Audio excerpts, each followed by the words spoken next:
Na mesma lógica que fizemos aí de revisitar o futuro olhando as tendências de 2020, eu estou trazendo para vocês um vídeo que eu gravei numa entrevista com o Celso do Fio Online, conversando um pouquinho sobre cenários 2021, também antes da pandemia, quer dizer, como que a pandemia mudou essa nossa visão de cenários. E nesta entrevista eu converso bastante com ele, apresento vários conceitos de economia, tentando simplificar a vida de quem estuda economia, de quem tem interesse em estudar economia e saber como as coisas funcionam. Aproveite esse vídeo de 3 anos, tem coisa boa para tirar daí.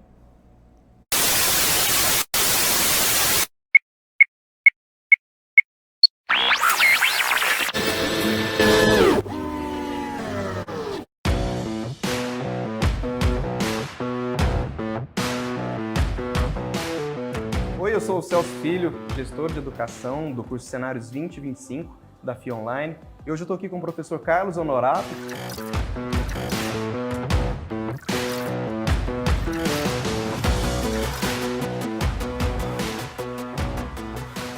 Que, além de economista, é também professor da FIA Online. Primeiramente, professor, seja muito bem-vindo. Prazer enorme para a gente bater esse papo contigo. Obrigado, Celso, pelo convite e vamos conversar sobre economia, né? Vamos lá. Nós teremos no próximo dia 5 de fevereiro a aula do professor Eduardo Gianetti dentro do curso Cenários 2025.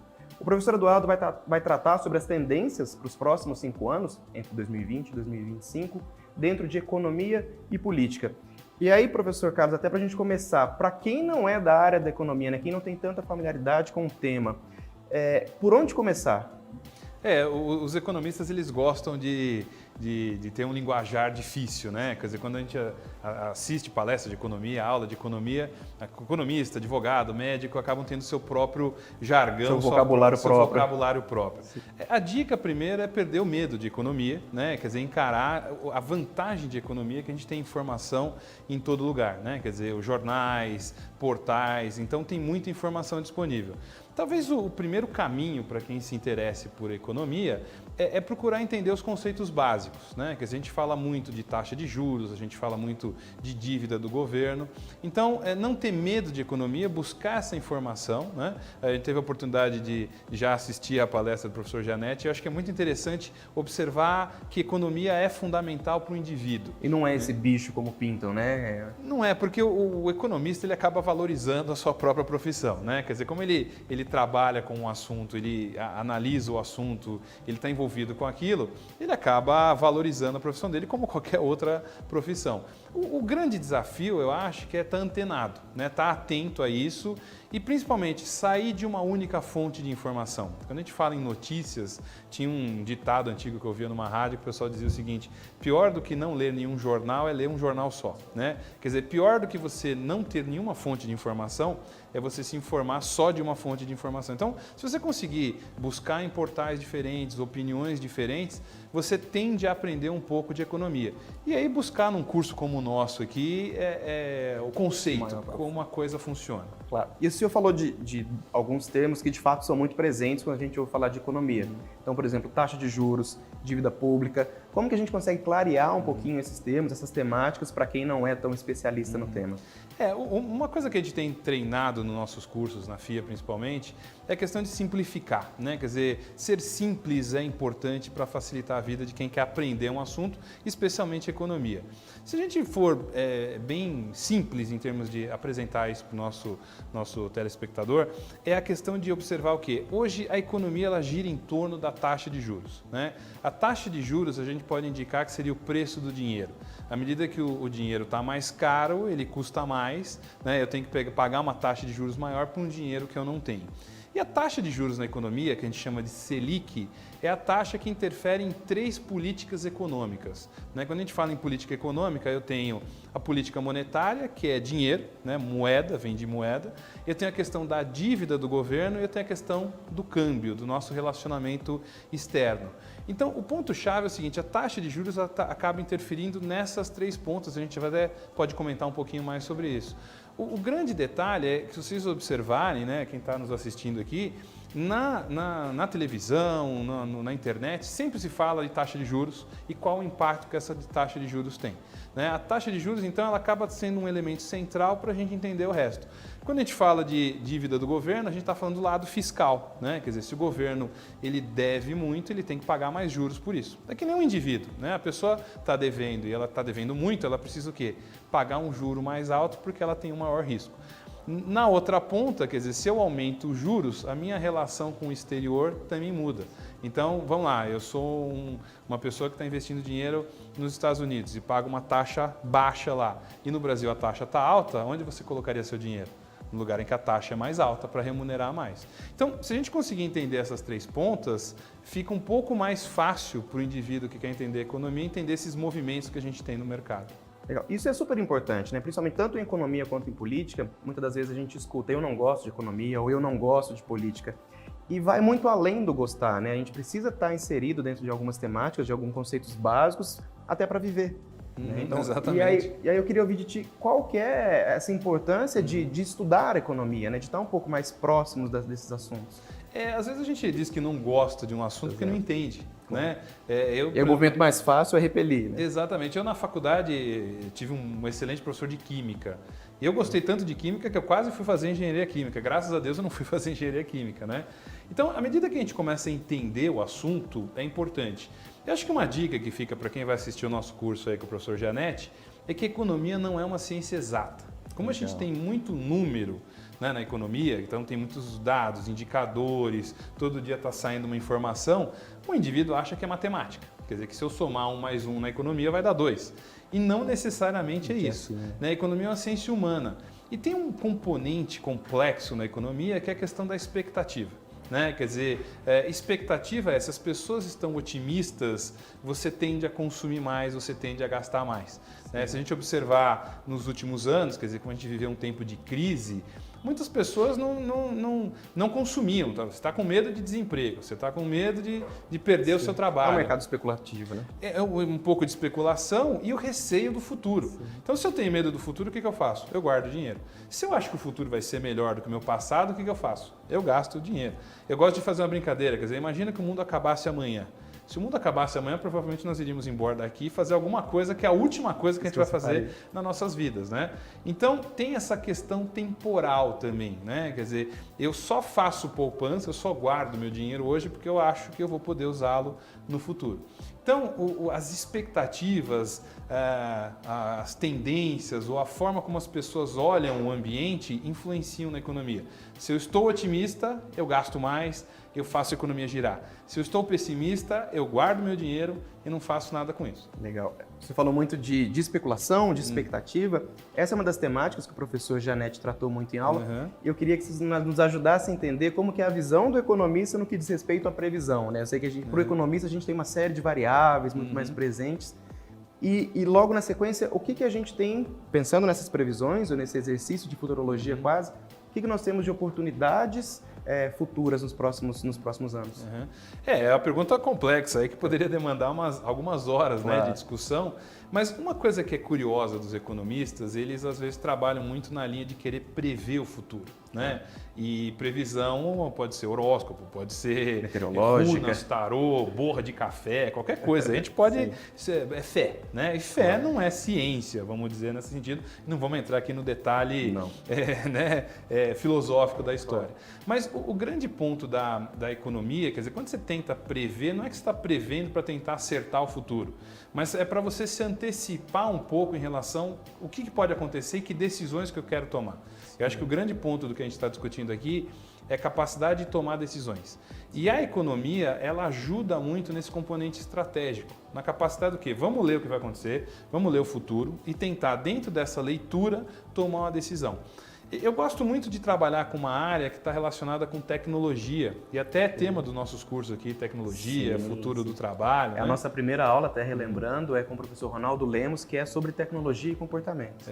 E nós tivemos a oportunidade de conversar com ele, né? Quer dizer, olhar esse futuro, olhar para frente não é uma coisa certa, né? E quem lida com previsão tecnológica, na verdade a gente não chama de previsão, a gente chama de prospecção. É uma palavra que talvez alguém já tenha, algum dos nossos os professores já tenham comentado, né? Prospecção é você meio que cavocar o futuro, tentar encontrar futuros diferentes para ver o que pode acontecer lá na frente. Mas muito baseados em dados históricos, Exato, dados históricos, mas não simplesmente você puxar uma tendência. Ok. Né? Porque puxar a tendência, você pode ter uma mudança no ambiente, e o próprio professor Gianetti comenta, ele vai comentar na aula, quer dizer, você pode ter um evento, uma crise sanitária, uma guerra, um terremoto, uma tsunami, como a gente ouve, eventos que não são previsíveis e que interferem no andamento da economia. Eu acho que o grande desafio, a grande dica para quem está nos assistindo é tentar criar futuros alternativos. Então vamos lá, nós temos um futuro aí que é o futuro sombrio. Tudo vai dar errado, a economia não vai dar certo, nós vamos ter um cenário desgraçado. Né? Vamos para outro cenário ultra positivo. Tudo vai dar certo, tudo vai estar maravilhoso, as reformas no Brasil vão acontecer. Né? Quando eu faço cenários alternativos, né, um muito ruim, um muito bom otimista, e talvez um tendencial, né, um mais ou menos de continuidade, eu olhando para esse futuro, eu consigo me antever. Primeiro que eu vou ter insights, né, vou ter dicas, ideias de falar, nossa, se isso acontecer, eu estou preparado? Eu costumo brincar muito, às vezes a gente é chamado para palestras assim, com empresas e o pessoal fala para mim assim, professor, fala alguma coisa, mas dá para você ser otimista, né? Porque o pessoal acha que economista é tudo pessimista. E não é isso. Nós somos até, a gente curte, pouco, né? A gente se diverte. Porque quando está indo mal, a gente dá entrevista, a gente fala, a gente comenta. E eu fico sempre perguntando para essas empresas, para as pessoas, você está preparado se tudo der muito certo? Ótimo ponto. Se o Brasil nos próximos 5 anos resolver seus problemas principais em termos de reforma tributária, reforma fiscal, melhora do Estado, nós estamos preparados para se tudo dar certo? Eu garanto que boa parte das pessoas não estão preparadas para o melhor cenário. Por quê? Porque a gente está numa caixa, né, numa forma de pensar que o mundo vai continuar sendo do jeito que ele é. O próprio ser humano não gosta de mudanças, né? Sim, então eu tenho que treinar minha cabeça assim, estou preparado para o melhor, tenho que estar preparado para o pior também.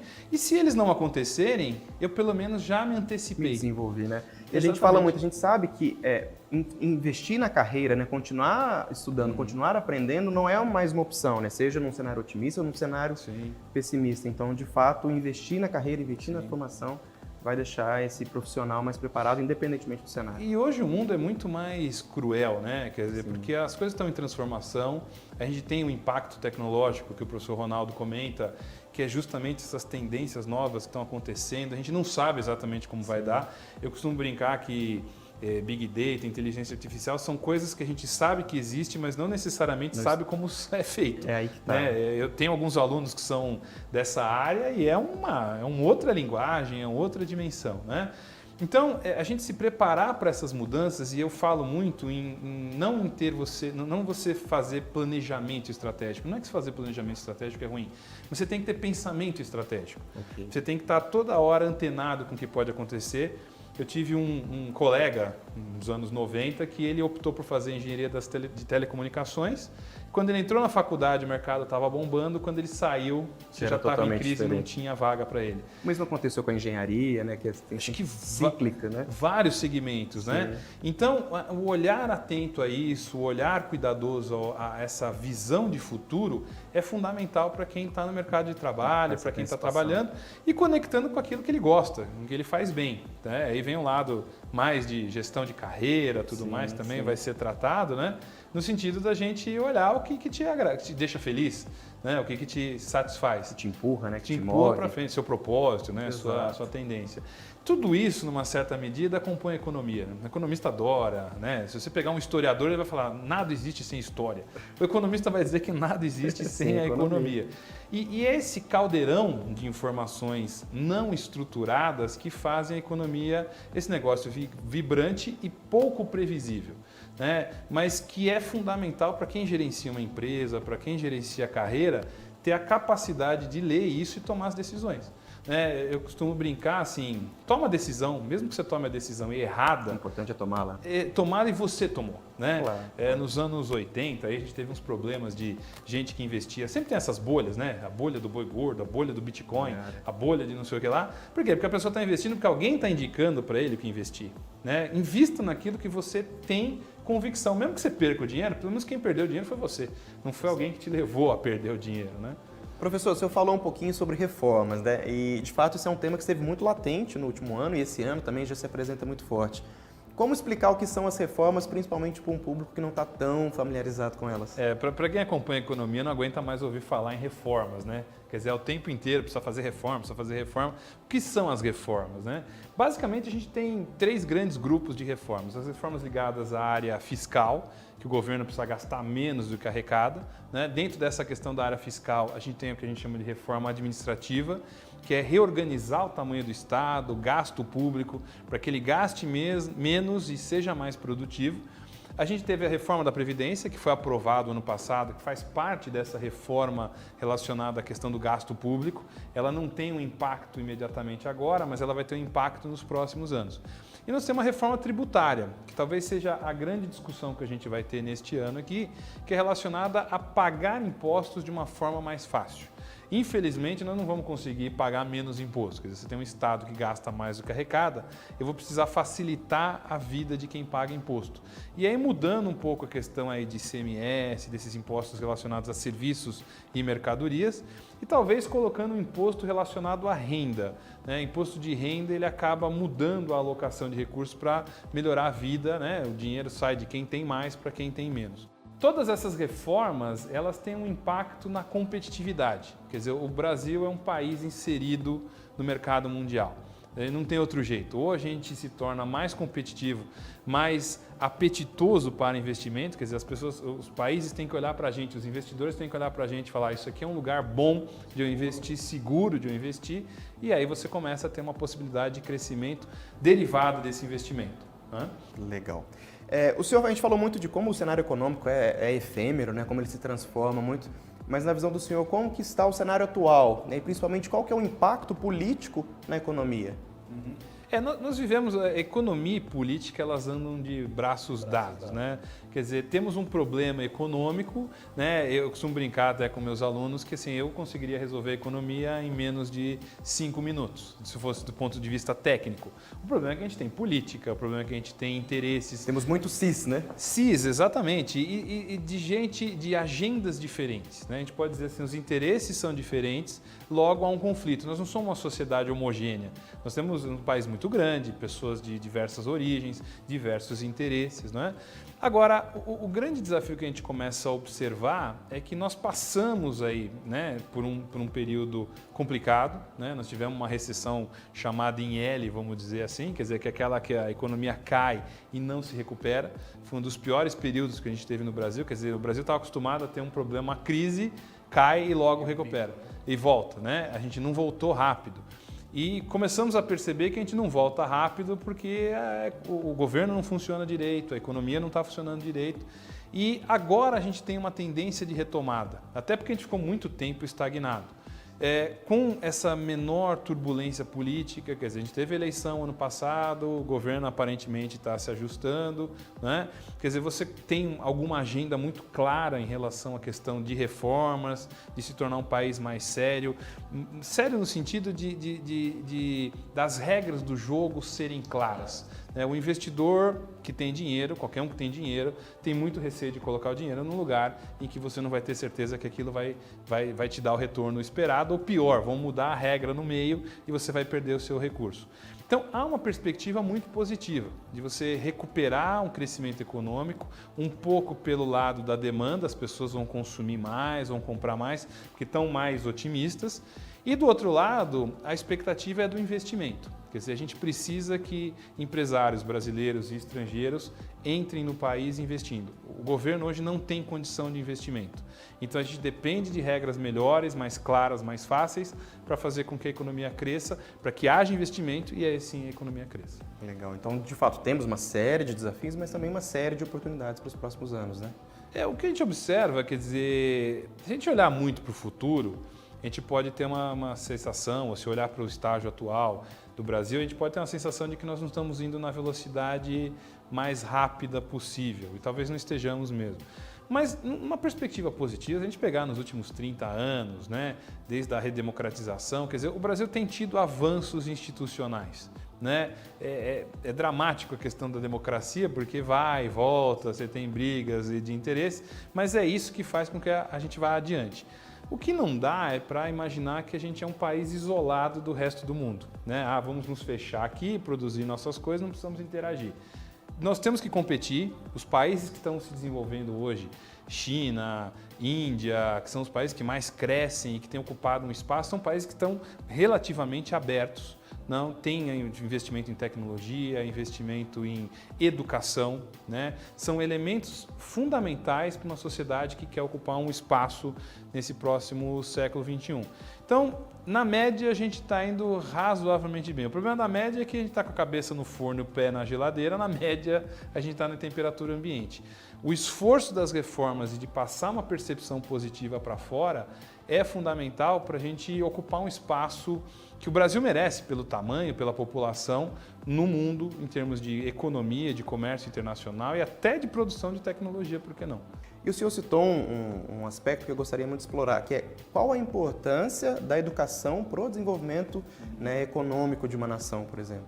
Eu acho que tem dois elementos importantíssimos e acho que vocês também são especialistas nisso, podem colaborar. Quer dizer, a gente está passando por uma transformação na forma como as pessoas estudam e aprendem, né? Quer dizer, não é só o Brasil, a gente tem uma série de dificuldades no mundo, né? Você pega a Finlândia, Inglaterra, Dinamarca, países que estão na fronteira aí do conhecimento, eles têm discussões e dificuldades em entender como ensinar o jovem a aprender ou como levar as pessoas a se desenvolverem. Esse é um desafio.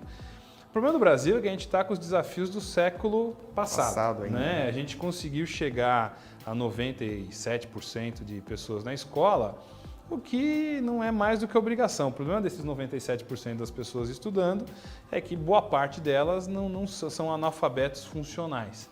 Quer dizer, quando a China hoje já está desenvolvendo na escola, no pré-primário, né? Pré-primário acho que é das antigas, mas Mas no ensino básico, no ensino né? básico, as crianças chinesas já estão aprendendo Big Data e análise de dados.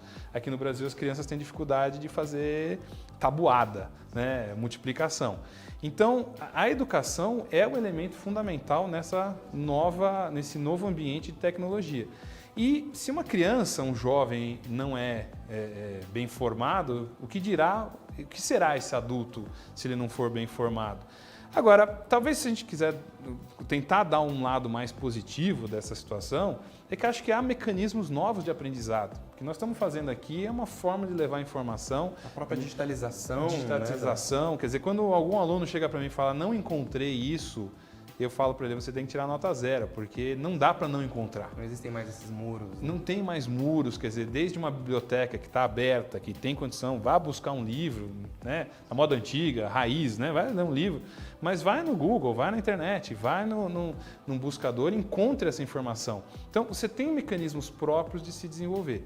Agora, a sensação que precisa é que o Brasil, para ser competitivo, precisa ter uma política de Estado mais bem formatada em termos de que aluno, ou que estudante, ou que profissional que a gente vai formar. Nós temos que ter a cabeça de formar o profissional do século XXI.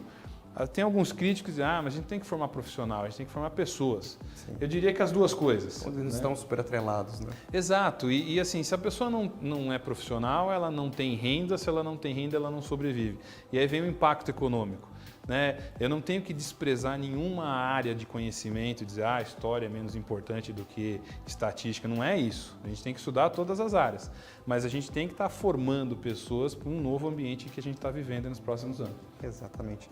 Professor, a gente está chegando já nos nossos momentos finais do nosso bate-papo, mas eu queria saber qual que é o principal conselho do professor Carlos Honorato, principalmente ele já nos preparando para o curso Cenários 2025. Eu acho que o grande ponto que a gente tem que pensar em economia é na questão dos desafios e oportunidades, né? Quer dizer, toda situação de crise, e é curioso, não só na economia, mas uma situação de crise leva você a mudar. E o ser humano ele não tem interesse, ele não gosta da mudança. Então, eu acho que a grande oportunidade que a gente começa a ter é que está meio claro na sociedade brasileira que algumas transformações têm que ser feitas. Quer dizer, a reforma da Previdência é um negócio surpreendente, que foi aprovado ano passado e pesquisas indicam que boa parte das pessoas aprovam e aprovaram a reforma da Previdência. Porque sabem, já está claro na informação para o público de que se não se fizer uma reforma da Previdência, o Estado quebra, e se o Estado quebra, ele não tem condição de financiar crescimento econômico. Então, quando a gente começa a olhar esses desafios, quer dizer, por um lado, eu tenho que fazer reformas, eu tenho que me antenar com o século XXI, eu tenho que conseguir desenvolver pessoas e conhecimento. Esse momento muito mais rápido, social. Muito mais rápido, mas pense pelo outro lado. O Brasil é um país que tem tudo para fazer, né? Eu costumo lembrar da minha avó. Minha avó nasceu em 1900, já faleceu há um bom tempo. Mas ela fala, né, o país tem tudo para fazer, tem tudo para desenvolver. Então você tem a questão energética, você tem a questão de infraestrutura, você tem a questão de climática. E tudo isso tem que ser feito, são oportunidades de negócio, são novos mecanismos econômicos, são novas oportunidades de criar, né, empresas, empreender, desenvolver oportunidades. E o Brasil, entre os países do mundo, é um dos países que tem a maior capacidade de fazer isso em termos de oportunidades. Pega alguns países da Europa, a gente não precisa citar, mas são países que às vezes têm uma população de 2, 3 milhões de habitantes, né? Já está tudo pronto, tudo construído, não dá para comparar com o Brasil, né? 3 milhões de habitantes nós temos numa estação de metrô aqui em São Paulo, ou num terminal de ônibus lá na Bahia, numa tarde tem isso de gente. Então, acho que o grande desafio é se antenar, observar essas oportunidades, por isso que estudar economia e estratégia são elementos importantes. Independentemente da área de Exatamente, de porque atuação. te abre a cabeça para as oportunidades. Né? Achar que a oportunidade é alguma coisa que alguém acordou, teve um sonho, né? Teve uma visão celestial. Funcionam bem em filmes, né? Filme dá bons filmes, depois pode contar uma boa biografia, mas mesmo hoje você pega esses milionários, bilionários que fizeram grandes companhias, não foi só sorte e visão, né? Eles trabalharam muito, eles tem muito esforço ali depositado. Muito esforço, muita observação do cenário, do que está acontecendo. E eu acho que esse treino de olhar para frente, de tentar ser mais visão de longo prazo e atuar é o caminho. Os países que estão à frente hoje fazem isso, né? Se você pegar boa parte da Ásia, tem uma visão de longo prazo que às vezes falta um pouco no Brasil. Então, se a gente conseguir desenvolver isso via estratégia e via cenários econômicos, é uma grande oportunidade para ir adiante. Muito bom. Professor, muito obrigado pela tua participação. Super legal bater esse papo, né? Estamos aí nos aquecendo para o curso. Eu lembro que o professor Carlos Honorato também é professor dos cursos da FIA Online e nós nos vemos muito em breve. Aguardamos todos vocês no curso Cenários 2025. Um grande abraço, mais uma vez obrigado, professor. Muito obrigado a todos.